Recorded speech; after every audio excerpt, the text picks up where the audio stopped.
A plateia congelou quando ele fez aquilo. O garfo dele bateu no prato com tanta força que o som pareceu um tiro. E então ele empurrou o prato na minha direção, espalhando comida quente pelo meu colo, como se eu fosse uma empregada que tivesse derrubado tudo de propósito. Limpa, você só serve para isso mesmo. A frase caiu pesada no salão iluminado. Era o aniversário dele. E eu, a esposa, virei espetáculo. O cheiro forte de carne gordurosa subiu e embrulhou o meu estômago. Os convidados olharam sem olhar. Desviaram o rosto, mas ficaram encarando pelo canto do olho, famintos pelo constrangimento alheio. A vergonha era minha. A diversão era deles. A colega dele, sentada ao lado, soltou um risinho curto. Um risinho que picou minha pele como agulha.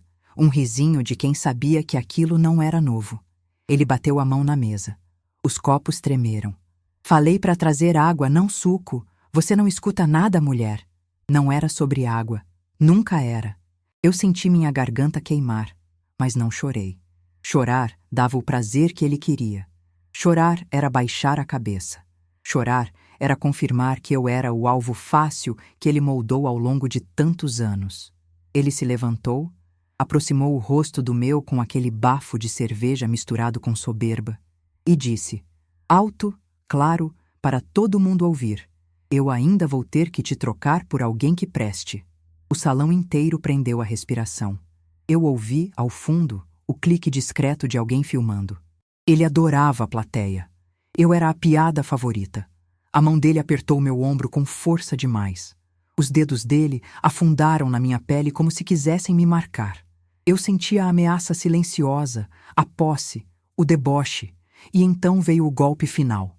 Ele ergueu o microfone, no meio da própria festa, no meio de 80 pessoas. Gente, desculpa a confusão. É que a minha esposa aqui, bom, ela já não tá dando conta de nada, nem de coisa simples. A idade pesa, né? E sorriu. Um sorriso cheio, triunfante, cruel. As risadas estouraram como pipoca. Algumas abafadas, outras descaradas. Aquela cena virou uma fogueira. E eu era a lenha. Eu olhei para as luzes piscando, para o bolo caro que eu paguei, para a mesa que eu mesma montei, para cada detalhe que eu fiz sozinha, enquanto ele dizia que nada daquilo tinha valor. E ali, com o som distorcido do microfone vibrando no salão, aconteceu algo dentro de mim que eu nunca vou esquecer. Eu queimei por dentro. Queimei sem chorar, sem gritar, sem tremer. Queimei de lucidez. A mão dele ainda repousava no meu ombro quando eu ergui o rosto. E pela primeira vez na vida, ele encontrou algo nos meus olhos que não era medo. Ele encontrou limite. O sorriso dele desmontou. Por meio segundo. Só meio segundo. Mas meio segundo basta para avisar um predador que a presa acordou. Eu me levantei devagar, deixando a cadeira arrastar no chão com um ruído áspero que fez todos virarem na minha direção. O salão inteiro silenciou. Eu olhei para o microfone na mão dele, para o sorriso sujo, para a plateia, e pensei, e isso que você fez hoje vai custar caro, muito caro. Eu me virei e saí, sentindo as costas queimarem com os olhares curiosos. Não levei a bolsa, não levei nada, só levei a certeza. Ele tinha rido da esposa na frente de uma cidade inteira, e eu iria fazer essa cidade rir dele. Ele achava que eu era uma peça de mobília, um objeto que ocupava espaço e recebia poeira. Quando a porta se fechava, eu continuava sendo o som da casa, a chaleira cantando, o pano raspando no chão, a voz que lembrava de apagar a luz. Ninguém lembrava de quem eu era fora dessas tarefas. Ninguém perguntava se eu comia, se eu dormia, se eu tinha medo. Antes de tudo isso, eu trabalhei, muito. 35 anos de esforço. Eu ia às 7 horas da manhã e voltava às 8 da noite. Pagava conta, trocava pneu, consertava vazamento quando ele dizia que chamar alguém era gasto. Eu comprei a pia nova da cozinha com o meu primeiro salário extra. Era uma pia de aço inox que custou R$ 750. E eu lembro do alívio que senti quando a água deixou de entornar. Pequenas vitórias. Pequenos cheques riscados com a minha caligrafia torta. Quando a festa do aniversário dele começou a se desenrolar, eu revi mentalmente todos os bilhetes que eu apaguei para que a casa continuasse inteira. Paguei a escola da neta no ano passado com o que sobrou do carnê da geladeira. Foram R$ 2.956 que eu parcelei e senti o peito apertar no primeiro mês, mas a neta riu no dia da festa e disse que a avó fez tudo bonito. Eu sorri. Eu sempre sorria. Ele dizia que eu gastava demais com frescuras. Frescuras eram as flores que eu comprava para a mesa, R$ 59 cada buquê, e que eu arrumava antes de a casa acordar. Frescuras eram as toalhas bordadas que eu costurava nas tardes de domingo, fios que eu puxava com paciência e que eu vendia por R$ 100 quando alguém pedia uma lembrança. Frescura, repetia ele, e ria como quem explica uma piada que só ele entende. Houve dias em que eu deixei de ir ao dentista porque não era hora de frescura. Um dente doía tanto que eu mastigava devagar e sorria com a boca fechada nas fotos de família. Eu me lembro do sentimento ao guardar a carteirinha do convênio no fundo da gaveta e dizer para mim mesma: amanhã eu vou. O amanhã virou uma conta empilhada. A ingratidão se tornou uma cerimônia pequena e constante. Ele anotava no caderninho as contas que eu pagava, como se fosse um favor que eu lhe fazia. Quando minha mãe ficou doente e eu precisei de folgas, ele olhou para mim como se eu tivesse pedido para ficar doente. Você some e a casa cai, disse ele uma vez, com a cara de quem apresentou um veredito. Não pensei em processar. Processos custam, tempo custa, coragem custa. Houve traições menores também, as que eu fingia não ver para não virar motivo de briga. Uma troca discreta de mensagens no celular que ele escondia no bolso. Uma transferência de R$ 100 para a amante que ele justificou como ajudei um amigo quando eu perguntei. A mudança da senha do Netflix sem me avisar como se fosse um pequeno testamento de poder. Cada deslize instalava uma camada a mais de gelo entre nós. Cada desculpa dele era uma camada de papel que eu fingia que não existia. Lembro do dia em que descobri o extrato. Foi uma sexta. Eu virei as páginas com o coração batendo mais forte que o normal e encontrei depósitos saindo na madrugada para um nome que eu não conhecia. R$ 520 uma vez, 750 outra, R$ 25 aqui e ali. A soma parecia brincar comigo. Não eram valores de sustento, eram detalhes. O quê do prazer alheio que ele distribuía enquanto eu parcelava a pintura do portão em 6 vezes de R$ 134. Quando eu questionei, ele virou o rosto, minimizou, disse que eu via problema onde não tinha. A palavra que ele usou foi estratégia, me confundir para eu duvidar de mim. Eu dobrei a folha do extrato, guardei no bolso como se fosse um segredo pesado e deixei que a vida seguisse como se fosse possível continuar assim. Existia também o corte da história. Antes de casar com ele, eu era outra pessoa para mim mesma. Trabalhei numa fábrica de costura, depois abri um pequeno ateliê que ficava na garagem. Fechei o ateliê por falta de clientes depois que os filhos nasceram.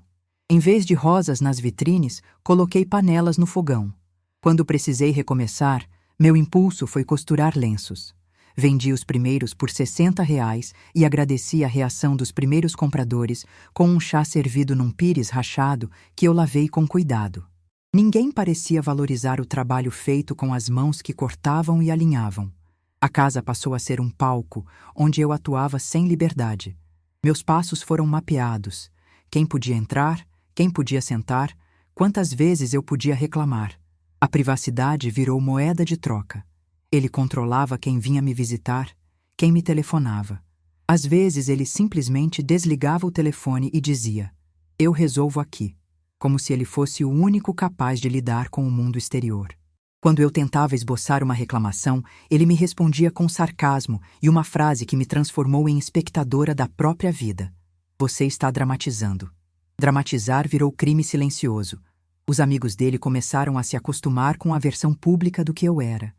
A esposa que não sabia se comportar. A mulher que precisava ser lembrada de servir. A figura decorativa nas fotos. E eu me acostumei com isso até aquele microfone subindo no ar naquela noite. Havia tantas pequenas humilhações que eu nem as lembrava uma por uma. Elas se tornaram um tecido inteiro, costurado por piores e piores pontos até que a trama me sufocou. Mas havia também pequenas reservas de vergonha e força escondidas em mim. Um bilhete que guardei por anos. Se algum dia eu precisar, você tem meu nome para provar o que é seu. Era do meu pai, que morreu antes de ver tudo isso. Eu encontrei esse bilhete um dia no armário, amarelado, e senti o calor dele penetrar minha pele. Era um lembrete indecifrável de que havia alianças fora daquela casa que poderiam, um dia, me devolver algo. A partir desse ponto, a ingratidão não era mais só desprezo. Era plano. Ele acumulava sistematicamente pequenas traições e pequenas exclusões, como se estivesse testando quanto eu aguentava. A festa, o garfo, a taça, tudo isso foi apenas a última medalha de uma coleção de afrontas. E eu, agora, eu sabia o nome de cada uma delas. Eu sempre achei que dor tinha cheiro. E naquela manhã, o cheiro era de café requentado e papel velho. A casa estava silenciosa demais. Ele tinha saído cedo para resolver coisas do trabalho, mas deixou a xícara suja na pia. Aquele descaso comum, aquela assinatura dele dizendo, limpa você. Eu já estava acostumada a ser o cenário que ele atravessava sem ver. Mas naquele dia, o silêncio era diferente. Pesado, elástico, quase um aviso. Abri a janela para arejar o ar abafado da cozinha e deixei a luz entrar. Foi quando vi o envelope, caído no chão, meio aberto, como se tivesse escorregado da pasta dele. Meu nome não estava escrito, nem o dele. Só um carimbo do banco e um lacre rasgado. Eu deveria ter deixado no canto, mas a festa ainda queimava na minha memória como ferro quente. E quando a humilhação é grande demais, a gente perde o medo de saber da verdade. Peguei o envelope, e dentro havia um extrato. Nada demais para qualquer pessoa, mas para mim era o início do mapa. 3 transferências grandes, todas para o mesmo nome, Juliana Carvalho. Eu li devagar, dei um passo para trás, ouvi meu próprio coração bater no ouvido. R$ 4.500, 2.300, 6.000, tudo saindo da conta conjunta, a minha conta. A que eu alimentava sozinha nos meses ruins. Juliana. Eu não conhecia nenhuma Juliana. Dobrei o papel com a mão trêmula. O primeiro instinto foi negar, claro. Dizer para mim mesma que devia ser um empréstimo, uma dívida antiga, uma coincidência de nome. Mas a mentira não cabia mais. Ela não se encaixava. Não depois de tudo. Abri a gaveta onde ele escondia documentos. Era proibido mexer ali. E talvez por isso minha mão suava tanto. Mas eu abri assim mesmo. Puxei a gaveta com força. O cheiro de papel úmido subiu. E então encontrei um contrato de aluguel, no nome dela, pagos por ele, 3 meses adiantados. Eu parei de respirar por alguns segundos. O mundo ficou amarelado. A assinatura dele estava lá. A mesma curva orgulhosa que ele fazia quando dizia que cuidava de tudo. Mas ele nunca cuidou de mim. Cuidava de fachada. Cuidava do que dava prestígio. Cuidava de portas importantes. Nunca da porta da própria casa. A nota fiscal do jantar caro veio logo em seguida. R$ 529. Data: o dia em que eu fiquei a noite inteira acordada com febre e ele disse que não podia deixar de encontrar um cliente. Cliente. Juliana era cliente. Cliente do corpo dele, do ego dele, do dinheiro meu. Eu puxei outra pasta, e outra. E quando percebi, estava no chão, rodeada de provas como uma detetive que nunca quis ser. Um par de ingressos de cinema, comprados no mesmo fim de semana em que ele me proibiu de visitar minha irmã porque gente sensível demais só atrapalha. Uma fatura de motel, 2 horas, o mesmo dia em que ele disse estar no hospital visitando o sobrinho. Um comprovante de transferência para uma loja de roupas, R$ 450. A legenda da transferência dizia apenas, para você ficar bonita. Eu fechei os olhos. Meus dedos apertaram o papel até rasgar. A sala girou. Ele me chamava de velha, de inútil, de peso morto. E outra mulher estava recebendo declarações que eu nem lembrava mais como soavam. Mas faltava algo. Algo me dizia que ainda havia mais, que o extrato não era a pior parte. Foi então que eu ouvi. Uma notificação no celular dele, que ele esqueceu carregando na tomada da sala. A tela acendeu. O nome da conversa apareceu, e eu fiquei estática. Amor, apartamento novo. Meu corpo gelou. Eu toquei na tela devagar, como quem segura um animal selvagem. A conversa abriu, e lá estava, a alma podre dele, escancarada em frases que eu nunca tinha ouvido, nem nos nossos melhores anos. Consegui convencer ela a assinar os papéis sem ler. Agora vai andar. Quanto antes você se mudar, melhor. Quero você comigo todo dia. Ela nem percebe nada. Os papéis sem ler. Eu engoli seco. Que papéis? O que ele me fez assinar? Quando? Voltei para a mesa onde tudo estava espalhado. Mexi em cada pasta de novo, desta vez com desespero, revirando como quem procura oxigênio.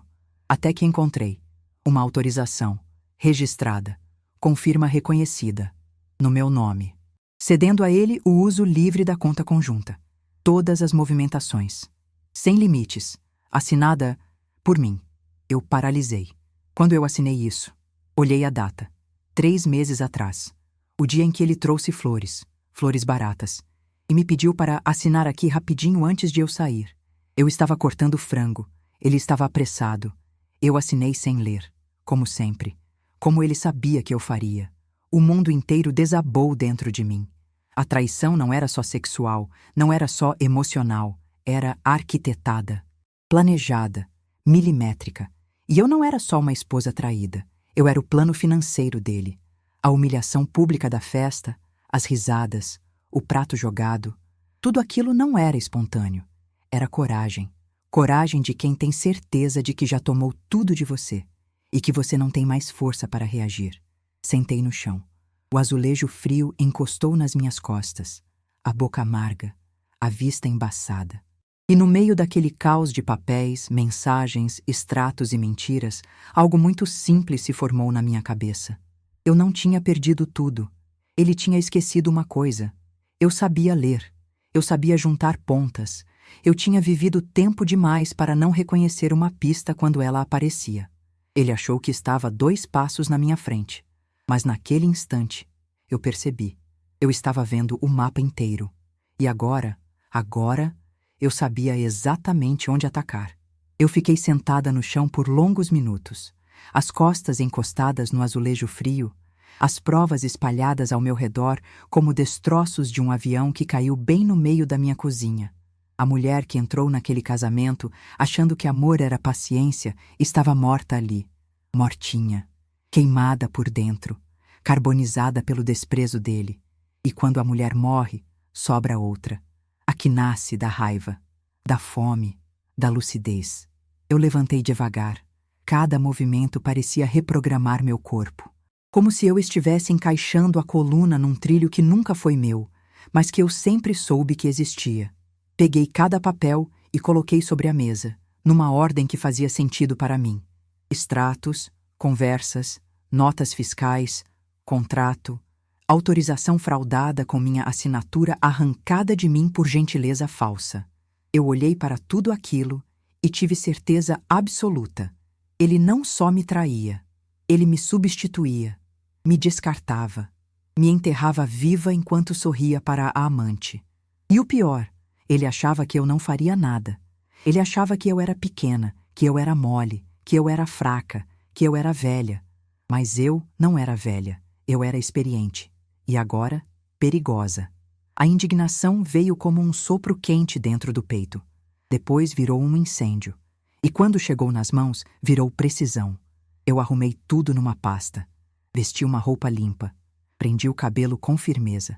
E saí de casa com passos curtos e calculados. O sol queimava. O ar cheirava a poeira quente. E cada passo parecia um anúncio silencioso. Acabou, acabou, acabou. Enquanto esperava o ônibus, senti a transformação física, a espinha mais ereta, a respiração controlada, o coração firme, uma força antiga, aquela mesma de quando eu trabalhava 10 horas por dia na fábrica e ainda sorria para a mãe doente à noite, voltou para a superfície. Ela nunca tinha ido embora. Ficou apenas guardada, dormindo sob as camadas de medo que ele construiu em mim ao longo do tempo. Mas agora estava desperta. E com fome. O ônibus chegou. Entrei, sentei perto da janela, deixei o vento bater no rosto, e ali, naquele banco duro com cheiro de desinfetante barato, eu fiz um pacto comigo mesma. Não era promessa, não era reza, não era vingança pura, Era justiça, fria, cirúrgica, matemática. Eu não iria só descobrir o que ele fez. Eu iria desmontar tudo o que ele planejou. Cada mentira, cada centavo, cada assinatura, cada amante, cada migalha de humilhação que ele jogou na minha direção. Ele me derrubou na frente de 80 pessoas. Eu faria ele cair diante de muito mais. Quando desci do ônibus, senti meu corpo leve, tão leve que parecia que eu deslizei até a calçada. E foi ali, enquanto atravessava a rua, que pensei: não é ele quem vai decidir minha história. Sou eu. E se você que está ouvindo já se sentiu descartada, diminuída ou invisível dentro da própria casa, se inscreve no canal, porque aqui a gente não abaixa a cabeça. Aqui a gente vira o jogo. Respirei fundo. Apertei a pasta contra o peito e caminhei para o primeiro lugar que ele nunca imaginou que eu teria coragem de entrar. O escritório do advogado. Urna de guerra. Ele nunca imaginou que eu teria coragem de pisar ali. Nem nos meus piores dias ele acreditaria que eu atravessaria aquela porta de vidro fosco com uma pasta cheia de provas contra ele. Mas eu atravessei. O escritório tinha cheiro de tinta fresca e café caro. Era um lugar onde as pessoas resolviam brigas milionárias, guardavam segredos que podiam destruir empresas, assinavam acordos que mudavam destinos. E naquele dia, eu mudei o meu. O advogado era um homem de meia-idade, cabelos ralos, óculos arredondados. Ele me viu entrar com a pasta apertada entre os braços e ajeitou os papéis em cima da mesa com cuidado. "Nome completo, dona?" perguntou, sem levantar muito a cabeça. Eu disse meu nome com calma. E quando disse o sobrenome do meu marido, ele levantou os olhos como quem reconhece um cheiro desagradável. "Já ouvi esse nome por aqui", murmurou. Não me surpreendeu. Sentei na cadeira. Minhas mãos suavam, mas meu rosto estava gelado. Coloquei a pasta sobre a mesa, abri devagar e espalhei os papéis como se abrisse um corpo numa mesa de autópsia. Extratos, notas, transferências, contrato de aluguel, prints, autorização, tudo. O advogado respirou fundo. Ajeitou os óculos. Passou os olhos rapidamente sobre cada folha. A expressão dele mudou. Calma virou alerta. Alerta virou indignação. Isso é grave", disse ele, ajeitando o colarinho. "Ele conseguiu a sua assinatura como?" "Flores", respondi. "E pressa." Ele assentiu devagar. Um gesto pesado, pequeno, mas cheio de significado. "A senhora quer processar?" perguntou. Eu não respondi na hora. Eu não queria apenas processar. Processar é o que as pessoas fazem quando querem justiça formal. Eu queria justiça verdadeira. Queria o desmonte. Queria a verdade exposta. Queria a máscara caindo com a mesma força com que ele derrubou o prato no meu colo. "Quero tudo", respondi. "Tudo o que ele tirou de mim. E o que ele tentou tirar também." O advogado apoiou os cotovelos na mesa. "Para isso, eu vou precisar de mais. De acesso à sua conta, à movimentação dele, ao histórico fiscal. Também precisamos de testemunhas. E a senhora sabe se ele usa o celular da empresa?" Eu sabia. Sabia porque ele vivia repetindo que era importante demais para usar um celular comum. E isso significava que todas as mensagens enviadas daquele aparelho estavam arquivadas nos servidores. Bingo. Eu disse isso ao advogado. Os olhos dele brilharam. "Então podemos pedir quebra de sigilo dentro da empresa dele. Mas vamos fazer do jeito certo. Discreto. Sem estardalhaço." Concordei com a cabeça. Mas por dentro, eu sorria. Eu não queria estardalhaço no início, queria estardalhaço no final. Saí do escritório com um envelope lacrado, instruções precisas e uma lista de documentos que eu precisava reunir. Respirei o ar quente da rua. E pela primeira vez em anos, senti que estava andando com os meus próprios pés. Mas eu precisava de aliados. E eles vieram dos lugares mais improváveis. A primeira foi a vizinha do prédio da frente, a dona Irene. Uma senhora magra, olhos atentos, que de vez em quando me trazia bolos quando via minha luz acesa de madrugada. Bati na porta dela com o coração acelerado. Ela abriu com sua expressão sempre desconfiada. Quando contei tudo, ela segurou minha mão. Eu vi ele chegando tarde várias vezes. Não quis me meter, minha filha. Mas, se você precisar, eu confirmo. Era a primeira testemunha. Depois veio a moça da portaria da rua de baixo. Trabalhava no turno da tarde, via quem entrava e saía dos apartamentos próximos. Quando descrevi Juliana, ela arregalou os olhos. Ah, essa daí vinha sempre. Ele buscava ela de carro. Eu achava que era coisa de trabalho, mas agora... Ela fechou a boca rápido, percebendo que tinha falado demais. Mais uma testemunha, mais uma peça encaixada. E então veio a cliente antiga do meu ateliê. Um rosto que eu não via desde antes do casamento começar a desmoronar. Ela me reconheceu no mercado, viu minha expressão cansada e perguntou se eu estava bem. Eu não estava. E pela primeira vez, eu disse. Ela me contou que viu ele com a tal Juliana no shopping, 2 meses atrás, comprando um vestido vermelho. Um vestido caro. Um vestido que ele nunca pagou para mim em 35 anos. Cada pedacinho de verdade era como um remendo puxado do tecido podre do meu casamento. E quando o tecido é puxado demais, ele rasga. Definitivamente. Eu juntei tudo. Organizei tudo. Digitalizei tudo. O advogado disse que meu caso estava ficando sólido. Muito sólido. Mas faltava uma peça. A peça que derrubaria o castelo inteiro. O acesso ao celular da empresa. Ele precisava deixar o aparelho sozinho por alguns minutos. Poucos. E eu teria tudo. Foi então que planejei o primeiro movimento. Um jantar. Algo simples. Algo inocente. Algo que ele acreditaria. Comprei carne, arroz, salada, cerveja importada. Aquela que ele gostava e que só comprava com o meu dinheiro. Arrumei a mesa. Deixei a casa impecável. Ele chegou com a arrogância habitual, jogando as chaves na mesa, bufando, reclamando de calor. O celular da empresa estava no bolso da calça. Eu sabia. Eu via o contorno. Servi o jantar. Calma, pacífica, quase sorrindo. Ele comeu, bebeu. E, como sempre, deixou tudo em cima da mesa e foi para o banho, com o celular da empresa carregando na tomada da cozinha. Era a deixa. A oportunidade. A pontinha da corda do enforcamento dele estava ali. Eu respirei fundo, a mão firme. Os olhos fixos na porta do banheiro. E caminhei devagar até o aparelho. Era hora de puxar a primeira pedra. A pedra que faria o castelo inteiro desmoronar na cabeça dele. O celular da empresa estava quente, carregando, respirando ali na bancada da cozinha como um animal adormecido. Eu só precisava encostar nele. Só isso. Mas minha mão tremia. Não de medo, de precisão. Uma precisão que eu nunca imaginei ter. Enquanto o chuveiro dele batia forte no azulejo do banheiro, eu respirei fundo e toquei o aparelho.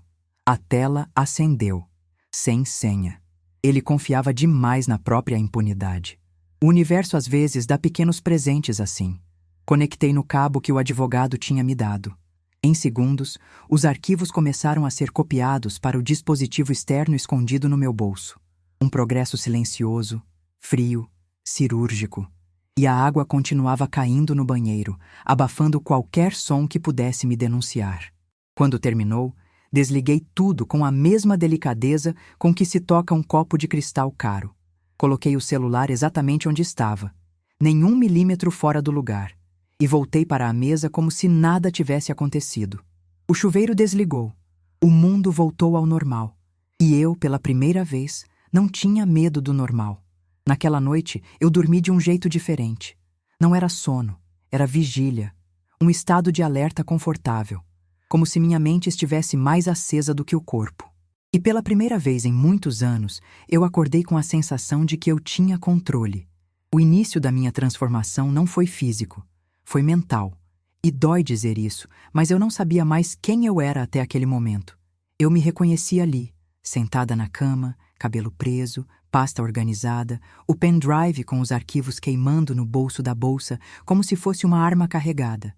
Eu tinha provas, eu tinha estratégia, mas faltava algo. Eu precisava recuperar a mim mesma. O advogado disse isso logo na reunião seguinte. A senhora precisa estar forte para o que vem. Eles vão tentar inverter tudo, fazer parecer que a culpa é sua. É sempre assim. Eu olhei para ele com calma. Eu não caio mais nisso. E eu não caí. Comecei a caminhar de manhã. 15 minutos no primeiro dia, 25 no segundo, 30 no terceiro. O vento batendo no meu rosto tirava camadas antigas, de medo, de cansaço, de silêncio. Encontrava vizinhas, conversava pouco, mas conversava firme. Meu corpo mudava, minha postura mudava, minhas roupas mudavam. Não porque eu comprei coisas novas, mas porque eu comecei a escolher com intenção. E perceber que eu ainda podia escolher, isso é algo que devolve vida. Abri novamente meu ateliê. A porta da garagem tinha cheiro de ferro velho, mas eu limpei tudo. Passei pano nos móveis, reinstalei a máquina antiga que minha mãe me deixou, abri as janelas para o sol entrar. O som da máquina de costura. Eu não ouvia há anos. Fazia falta. Era o som da mulher que eu era antes de ser reduzida. Costurei a primeira peça sem objetivo. Um pano de prato, branco, simples. Mas quando terminei, chorei. Não de tristeza, de alívio. Ele nunca soube disso, que a arte devolve a gente para o próprio corpo. Com o tempo, recebi as primeiras encomendas. Poucas, mas reais. O dinheiro começou a entrar de novo. R$ 20 aqui, 30 ali, 50 acolá. Dinheiro honesto. Dinheiro que não tinha nome de homem em cima. Meu círculo mudou. As pessoas que se aproximavam agora eram outras. Gente que via meu rosto, não minha utilidade doméstica. Gente que perguntava se eu queria água, não se tinha jantado pronto. Eu me tornei visível de novo. E isso, para alguém que foi apagada por tanto tempo, é uma revolução silenciosa. Ele percebeu. Achou estranho quando me viu sair cedo alguns dias. Perguntou por que eu estava me arrumando tanto. Fez piada dizendo que eu devia arrumar isso para ele, não para a rua. Eu só olhei para ele. Por 2 segundos longos demais. E naquele olhar, ele entendeu algo que eu ainda nem tinha dito. O controle escapava pelos dedos dele. E como todo homem que tem medo de perder poder, ele tentou apertar mais. Ligava durante o dia para perguntar onde eu estava. Verificava se eu tinha comprado alguma coisa. Vasculhava a mesa procurando papéis. Mas eu estava sempre um passo à frente, sempre organizada, sempre calma. E isso irritava ele profundamente. O auge foi quando ele comentou: "Você tá diferente. Tô começando a achar que tem alguém te influenciando por aí." Eu sorri pequeno. "Tem mesmo." Ele franziu a testa. "Quem?" "Eu mesma." A frase não era uma afronta, era uma constatação. Ele ficou me olhando como se eu tivesse cuspido fogo. E naquela hora, eu tive certeza. Ele sentiu. Ele soube. Ele percebeu que a mulher submissa que ele moldou durante décadas estava evaporando, sumindo, escapando. E no lugar dela, nascia outra. Uma que caminhava com o queixo erguido, que falava olhando nos olhos, que sabia exatamente o que estava fazendo. E essa mulher, essa versão nova e antiga de mim ao mesmo tempo, estava prestes a derrubar tudo. Porque eu não queria só justiça emocional, nem só financeira. Eu queria matemática, cirúrgica, precisa, irreversível, e estava cada vez mais perto. Basta um passo, um fio, uma prova, uma assinatura, e o castelo dele cai. Ele achava que estava seguro. Achava que o mundo continuava girando do jeito que ele sempre quis. Ele no centro, eu nas bordas, orbitando em silêncio e servindo quando necessário. Mas o que ele não sabia é que a roda já tinha virado. E quem empurrava agora era eu. A primeira parte do plano era simples: fazer ele acreditar que nada estava acontecendo. E eu fiz com precisão de relojoeiro. Passei a tratá-lo com a mesma calma que se trata um animal assustado. Perguntava se queria café. Arrumava a casa no ritmo de sempre. Respondia pouco. Sorria menos ainda. Ele relaxou. E quando um homem assim relaxa, ele fica burro. Relaxamento é fraqueza para quem sempre dominou. E a fraqueza dele era exatamente o que eu precisava.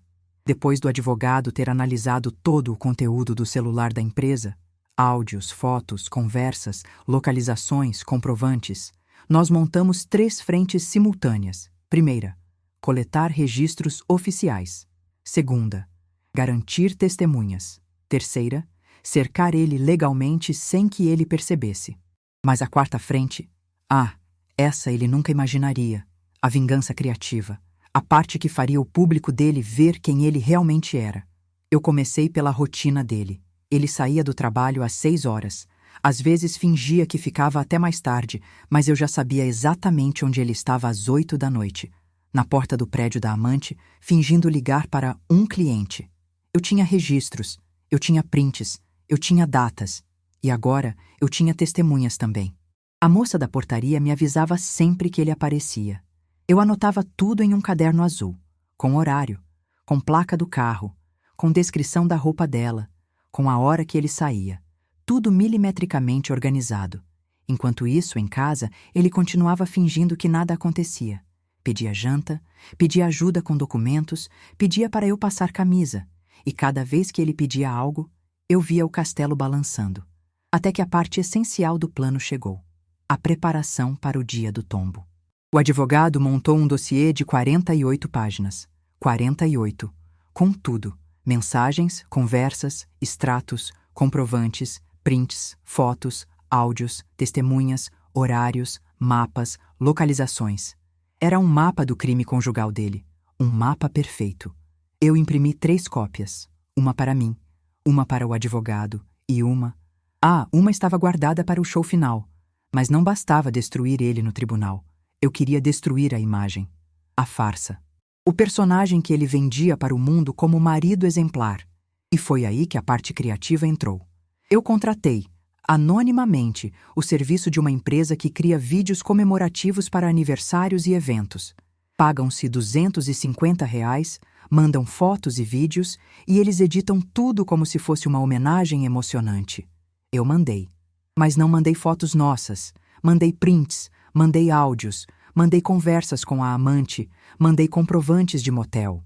Mandei o extrato com a transferência de R$ 6.000. Mandei a declaração dele dizendo: ela não percebe nada. E pedi: por favor, deixem tudo com música bem emocionante. Aquela que faz chorar. Eles nem imaginaram. No dia seguinte, recebi o arquivo completo.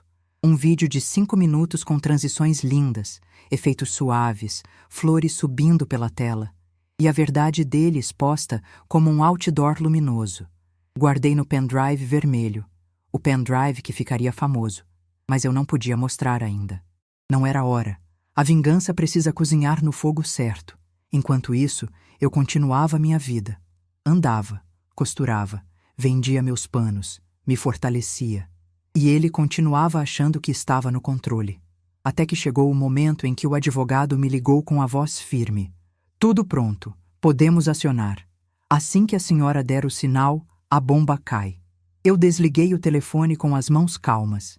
E pela primeira vez em anos, eu estava no comando. Mas antes do grande momento, faltava uma peça essencial. A pessoa certa para estar presente na hora da queda. A amante. Não por maldade gratuita, mas porque ela precisava ver quem era o homem que dizia que ia dar um apartamento. Ela precisava entender o jogo inteiro. E eu sabia exatamente onde encontrá-la, exatamente a que horas, exatamente como. Planejei tudo com precisão cirúrgica. Era como costurar um vestido de renda fina. Um ponto errado e tudo rasga. Mas quando acerta, fica perfeito. Eu montei o cenário final como uma diretora de cinema. O lugar, a hora, as pessoas, os documentos, o pendrive, o dossiê, tudo no ponto. E enquanto eu revisava cada detalhe, pensei: ele me chamou de velha, de inútil, de peso morto. Agora ele vai descobrir que mulher madura não é fraca. Mulher madura é perigosa. E a armadilha estava pronta. Faltava só eu puxar a corda. O dia estava quente, abafado, com aquele cheiro de asfalto cozido que anuncia confusão. Perfeito. Dia de queda precisa de clima pesado. Ele saiu de casa reclamando da vida, como sempre. Reclamando do café, da camisa, da luz, da porta, de mim. E eu apenas observava. Cada movimento dele parecia uma contagem regressiva que só eu enxergava. Peguei minha bolsa, coloquei dentro o dossiê, o pendrive vermelho, minha identidade, meu celular e o bilhete do meu pai. Dobrado, firme, como se fosse um amuleto antigo. Era a hora. Saí de casa e peguei o ônibus. O caminho parecia mais curto do que nunca. Talvez porque, pela primeira vez, eu não estava indo apagar incêndio. Eu estava indo acender. O encontro seria no auditório pequeno da empresa onde ele trabalhava, reservado para reuniões internas. Eu tinha conseguido uma autorização oficial, por meio do advogado, para estar lá. Tudo legal, tudo impecável, tudo dentro dos direitos que ele tentou me roubar. Quando cheguei, o advogado já estava no saguão. Terno escuro, expressão dura. Está pronta? Perguntou. Eu soltei o ar devagar. Nasci pronta. Só estava guardada. Ele abriu um pequeno sorriso de respeito. E seguimos. O auditório estava com o ar-condicionado forte demais, aquele frio de empresa que congela até as intenções. As cadeiras alinhadas, a luz branca estalando no teto. E no centro, o projetor ligado. O pendrive vermelho descansava sobre a mesa. Pequeno, inocente, letal. A amante chegou 10 minutos depois. Sozinha. Salto alto, perfume doce, olhar perdido. Quando viu o advogado, ficou tensa. Quando me viu, empalideceu. Você? Ela sussurrou. Eu. Respondi, sem ódio na voz. Não era pessoal. Nunca foi. Era consequência. Ela abriu a boca para falar algo, mas o advogado interrompeu. Sente-se, por favor. A senhora também é parte interessada. Ela sentou. Trêmula, perfumada, confusa. Mais 5 minutos e ele entrou. Meu marido. O grande homem. O pavão de peito estufado. O rei da própria arrogância. Quando me viu ali, deu um meio sorriso cínico. Que é isso? Disse. Alguma frescura sua? O advogado pigarreou. Senhor, por favor, sente-se. Temos uma apresentação. Ele olhou ao redor, sem entender. Reconheceu a amante. Travou. Depois tentou disfarçar. O que você está fazendo aqui? Perguntou a ela, irritado. Eu também fui chamada. Ela respondeu com a voz falhando. Ele passou a mão no rosto, já nervoso. Do que se trata isso? Eu respirei. E pela primeira vez em anos, falei como uma mulher inteira. Do seu trabalho completo. Ele riu. Meu trabalho? Eu nem comecei a falar. Não precisa, interrompi. Já está tudo gravado. O silêncio caiu no auditório como um peso. Denso, gelado, irrevogável. O advogado colocou o pendrive no computador. A tela acendeu. E a música começou. Uma música suave, emocionante, cheia de piano e violino. Uma música feita para homenagens. Mas a homenagem era outra. Foto 1. A tela exibiu o extrato da transferência para a amante. Nome completo, data, valor, R$6.000. Ele se ajeitou na cadeira. Isso é invasão de... Foto 2. Prints das conversas. Quando ela assinar tudo, a gente muda. Ela não percebe nada. Quero você comigo todo dia. A amante tapou a boca com a mão. Ele ficou vermelho. O advogado, impassível. De onde você tirou isso? Ele gritou. Do seu próprio celular, o da empresa. Respondi. Você deixou carregando. E você esquece que acha que eu sou burra. Foto 3. Nota fiscal do motel. 2 horas. Coração decorado na porta. Dia em que eu estava com febre. Ele levantou da cadeira. Isso é armação. Continua, eu disse ao advogado. A música seguiu. As fotos também. Print de áudio. Com ela é fácil. Assina tudo sem ler. Print de localização. O ponto exato do prédio da amante. Com horário de entrada e saída. Print do contrato de aluguel. 3 meses pagos adiantados. Com a assinatura dele. E o nome dela. A amante começou a chorar. E não era choro por mim. Era por ela. Ela tinha sido enganada também. Ele olhou para todos os lados como um animal encurralado. Isso não prova nada. Isso é montagem. Você tá louca. Eu me aproximei devagar, com calma. Com a mesma calma de quem costura o último ponto de uma peça perfeita. E coloquei o dossiê de 48 páginas na mesa. Prova é isso aqui. E tem mais. Você usou minha assinatura sem autorização. Você desviou dinheiro da conta conjunta. Você tentou me substituir legalmente. Você tentou me apagar. Ele abriu a boca. Fechou. Abriu de novo. Sem som, sem ar, sem controle. O advogado falou. O senhor está sendo notificado formalmente neste momento. A partir de hoje, todas as suas movimentações financeiras estão bloqueadas. O processo já foi protocolado. A empresa também foi notificada sobre o uso indevido do aparelho corporativo. Ele levou as mãos à cabeça. Andou de um lado para o outro, como se o chão tivesse sumido. Eu dei o passo final, o passo que ele mais temia. E eu já pedi a separação, sem partilha. Porque tudo que é meu está comprovado. E tudo que você tentou tirar, Volta para mim. Ele caiu sentado. Literalmente. Como se as pernas tivessem derretido. A amante chorava. O advogado observava. E eu senti paz. Uma paz dura, firme. Precisão de bisturi. E enquanto ele afundava na própria sujeira, eu pensei: você me ridicularizou diante de 80 pessoas. Agora, caiu diante de muito mais. Porque aquilo não ficaria só ali. E ele sabia. E eu sabia. A queda só tinha começado. O barulho da queda dele ecoou por semanas, e não foi metáfora, foi literal. Ele caiu sentado no auditório, mas desabou de verdade nos dias seguintes, como um prédio que parecia firme por fora, mas estava todo apodrecido por dentro. A empresa onde ele trabalhava foi a primeira a reagir. Assim que receberam a notificação do advogado, chamaram ele para uma reunião emergencial.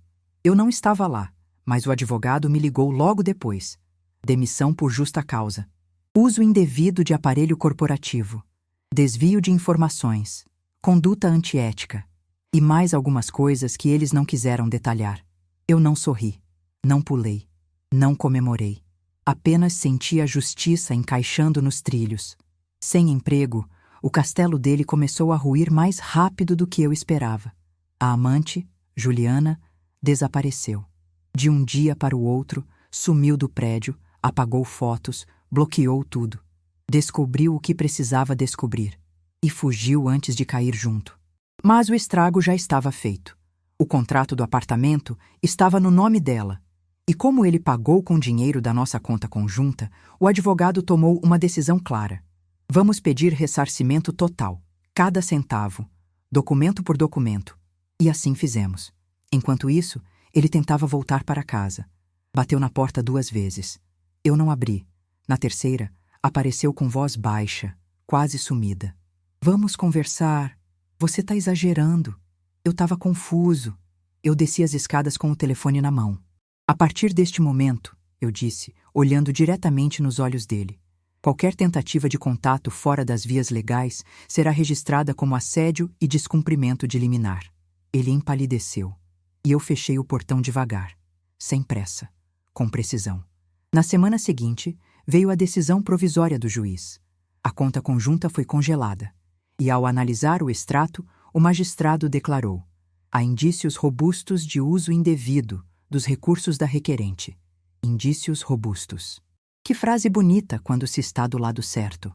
Com isso, todos os valores sacados irregularmente, inclusive as transferências para a amante, teriam que ser restituídos por ele. E com juros. E correção. O advogado quase bateu na mesa de empolgação. Vai sair caro para ele. Caro financeiramente, caro emocionalmente, caro socialmente. Porque a notícia correu. A empresa comentou, os vizinhos comentaram, as pessoas que estavam na festa dele comentaram e, principalmente, a família dele comentou. Os irmãos, antes tão cheios de opinião, perguntaram: como você fez isso com ela? A mãe dele, que sempre me tratou com desprezo, ligou chorando. Eu não acredito que você enganou minha família desse jeito. E eu respondi com a mesma calma que me salvou. Não fui eu que enganei. Eu só mostrei a verdade. De todas as consequências, a pior para ele foi essa: o silêncio social, a vergonha pública, a ausência dos aplausos que ele sempre buscou. Sem emprego, sem amante, sem dinheiro, sem a imagem que ele construiu, ele ficou pequeno. Pequeno como nunca foi, pequeno como me fez sentir por anos. E eu crescia. Meu ateliê começou a ganhar força. As encomendas aumentaram. As vizinhas comentavam que minhas peças tinham alma, e eu sabia por quê. Cada ponto era costurado com a liberdade que eu reconquistei. O processo avançou rápido, porque as provas eram sólidas demais para serem ignoradas. No dia da audiência, ele chegou abatido, barba por fazer, camisa amassada. Tentou um sorriso triste. Tentou parecer arrependido. Tentou despertar pena. Eu não senti pena. Eu senti distância. Uma distância tão grande que ele parecia um estranho sentado ali. O juiz analisou tudo. Cada foto, cada mensagem, cada transferência, cada uso indevido da minha assinatura. E a decisão saiu ali mesmo, lida em voz firme, clara, incontestável. A requerente tem direito à restituição integral dos valores. A requerente tem direito ao uso exclusivo do imóvel. A requerente não possui obrigação de partilha. O requerido agiu de má fé. Ele afundou na cadeira. Literalmente. O corpo dele murchou como um pano encharcado sendo torcido. Eu respirei com calma. Fechei meus olhos. E por dentro, ouvi a porta da minha vida se abrindo de novo. Quando saí do fórum, o vento bateu no meu rosto. E naquele instante, eu tive certeza. Ele me subestimou por mais de 30 anos. Mas quem subestima sempre paga mais caro. E ele pagou. Financeiramente, legalmente, socialmente e emocionalmente. Matemática pura, justiça completa. E ainda faltava o último bloco, o epílogo. A parte em que eu conto o que fiz com a minha vida depois que saí daquele inferno. A vida depois dele não começou com fogos, nem com festa, nem com gritos de vitória. A vida depois dele começou com silêncio. Um silêncio limpo, novo, branco. O tipo de silêncio que você só reconhece quando viveu anos dentro de uma casa cheia de barulho, humilhação e portas batendo. No primeiro dia sozinha, acordei cedo. Fiz café do meu jeito, com a água na temperatura certa, o pó medido na colher que eu sempre preferi. Sem crítica, sem suspiro impaciente, sem ninguém arrancando a xícara da minha mão para dizer, tá fraco. Era só café, mas era meu. E por algum motivo, tive vontade de chorar. Chorar porque era simples. E o simples, naquele momento, era a maior vitória. Tirei o tapete velho da sala. Troquei a cortina pesada por uma clara, leve, que deixava o sol entrar de verdade. Encontrei coisas minhas que estavam escondidas há anos. Um marcador de páginas, uma caixa de costura, um vestido azul que eu guardei antes mesmo de ter coragem de usar. Usei o vestido naquele mesmo dia. Olhei no espelho e reconheci a mulher olhando de volta. Não a mulher que ele moldou, a mulher que eu era antes de tudo e a que eu tinha me tornado depois. O ateliê floresceu. O cheiro de tecido novo tomou a garagem. Recebi pedidos de toalhas bordadas para casamento, enxoval para bebê, cortinas personalizadas. Cada encomenda que eu entregava devolvia um pedaço meu. E o dinheiro? O dinheiro não era tanto, mas era honesto. Era meu. E eu sabia exatamente o valor de cada centavo que entrava.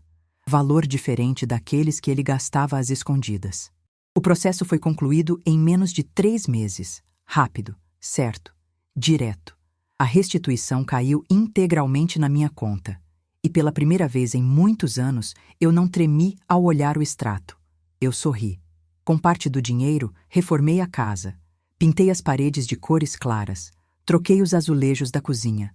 Coloquei uma bancada nova, igual àquela que ele dizia que era frescura. Com outra parte, investi no meu ateliê. Comprei uma máquina nova, silenciosa, potente. Meu sonho antigo. E o resto? O resto eu guardo, porque agora quem decide sou eu. Ele? Bom, depois da demissão ele tentou uns bicos aqui e ali. Ninguém queria trabalhar com ele. O vídeo, aquele que ele achou que seria a destruição da minha vida, chegou às mãos certas. Não porque eu enviei, mas porque a verdade corre. E quando corre com provas, ninguém segura. A amante casou com outro. Mudou de cidade. Nunca mais ouvi falar. Ele seguiu sozinho, falando mal de mim para quem tivesse paciência de ouvir, mas ninguém acreditava. Porque prova vence palavra, e eu tinha prova demais. Um dia, meses depois, encontrei ele na rua. Cabisbaixo, mais magro, desarrumado. Me olhou como quem vê um fantasma. Você acabou com a minha vida, ele disse. Eu respirei fundo.